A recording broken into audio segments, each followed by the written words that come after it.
The Safetots curved top gate will take extension pieces from 9 cm up to 100 cm.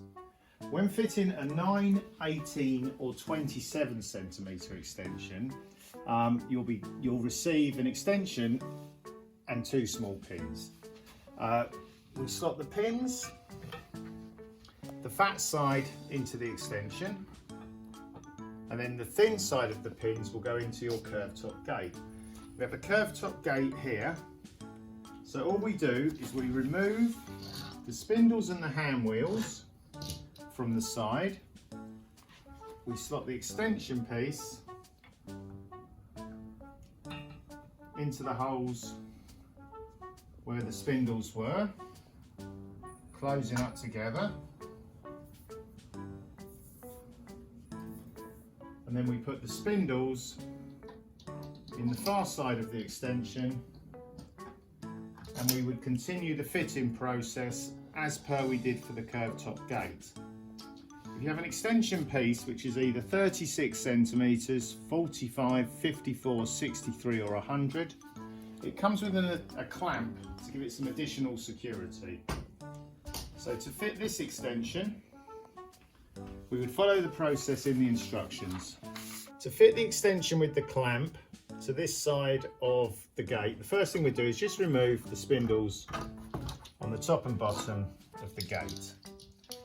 Stage 1 of securing the clamp is, first of all, we put the fatter clamp at the bottom of the extension piece.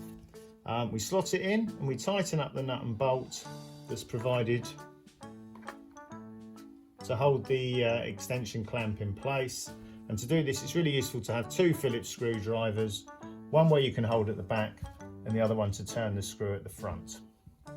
The next stage is to insert the rods. The rod has a fatter side and a thinner side. The fatter side goes in at both the bottom and the top of the extension piece. The third stage is to slot the extension piece into the gate. So again, we line it up at the bottom, and we'll just push the 2 panels together, and that will put the gate and extension into the right position. The fourth stage will be adding the top clamp to this gate configuration.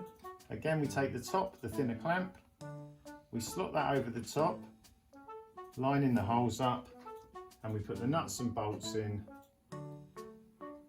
through the hole and tightening it up, first by hand, then using the 2 screwdrivers to get a firm connection to secure the clamp. So we now have a wider gate configuration with a small extension on this part, the gate in the middle, and the wider extension with clamps on this side. The final part of the process is to put the spindles back into the gate, and then to follow the standard gate fitting instructions of marking the wall cups, attaching the wall cups, slotting the gate into position and tightening up the hand wheels, used first by hand and then using the spanner to get the final adjustments until the locking mechanism is completely in place.